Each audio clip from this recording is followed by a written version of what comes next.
So this month's installment of this project is of the central design, the Christmas tree, with the two sunbonnet Sues that are placing ornaments on the tree. So for this particular installment, you will have to join two background blocks and then applique the tree and the Sues onto those two blocks together. What's interesting about this particular block is that we've got all of these ornaments that are circles, and you have different ways of working with circles in applique. But I'm going to share with you the method that I like the best for pretty much this size block. And what I use is these little circles. They're called Perfect Circles by Karen K. Buckley. They're made out of a heat-resistant material. Okay, and so what I do is I cut out my fabric circle a little bit larger than the plastic circle, and we'll gather the edges. So I'll do that now.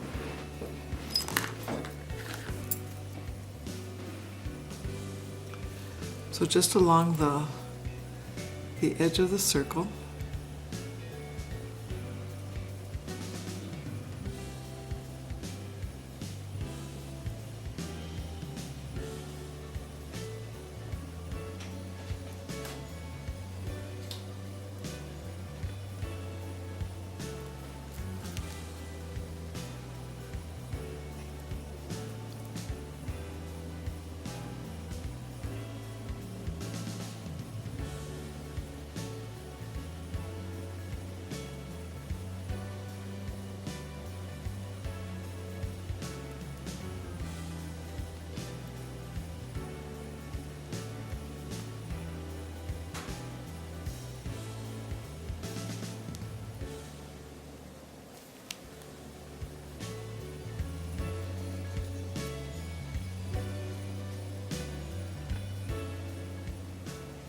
okay, so I've gathered the edges and I'm going to place my plastic circle.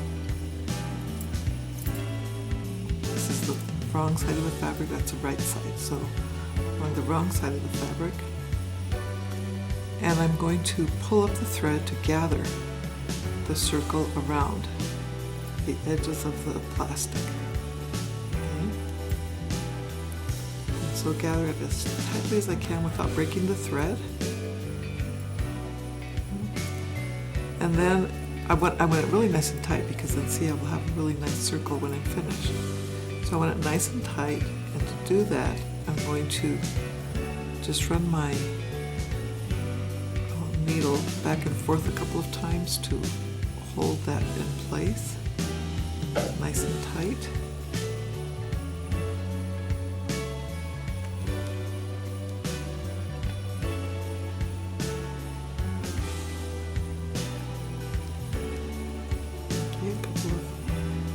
Like this, and then just a little knot to hold it all together.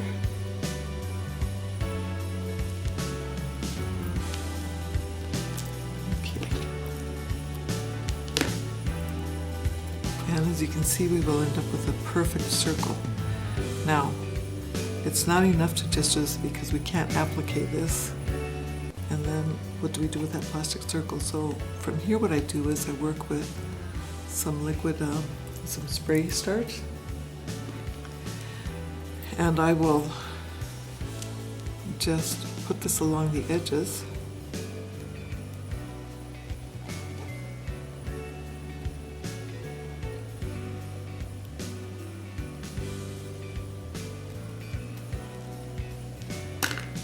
And then iron that.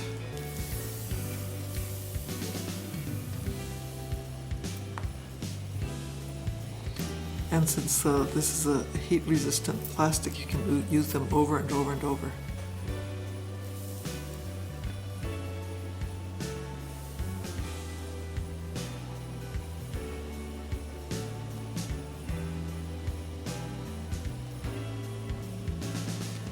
So when you buy these the circles. I think there's like 4 in each different size.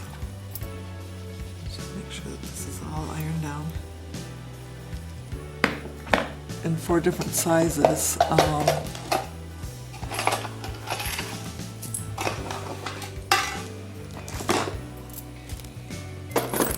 This is just a big one that I made myself, okay, but yeah, there's like 4 different sizes of these circles, and even really, really small ones.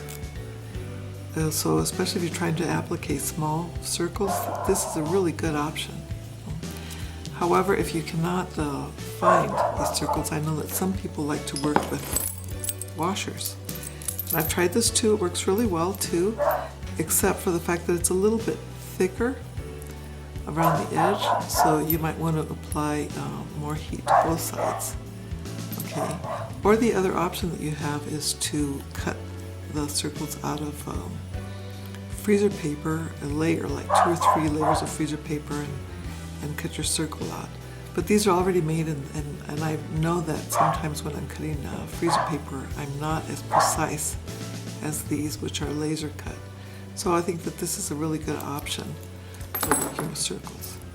So once this has cooled down, then I'm just going to cut those threads from the middle and just lift it just a little bit around the edge so that I can pull the plastic out.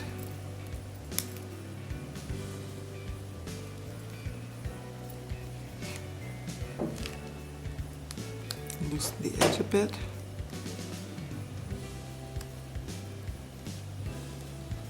Sometimes you have to cut a few of the stitches.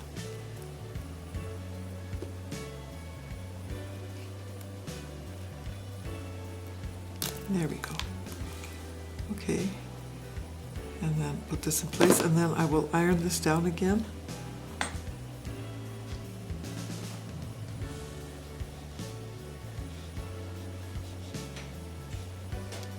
And there you have a perfect circle,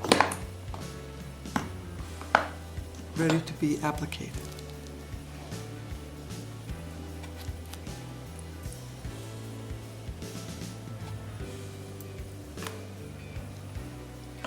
So I hope that this is a useful tip for you this month. The other thing that you should bear in mind in this pattern is that the hangers, you can see them here, they're really, really tiny, teeny hangers. Those you might want to consider embroidering instead of appliquing, because they're very, very, very small. Or if you want to simplify, don't even use any hangers, just applique the circles, the ornaments, as is. You don't really need more, or you can just embroider one little loop to make it look like they are hanging from the tree. Those are my tips for this month. I hope this is useful, and thank you for watching.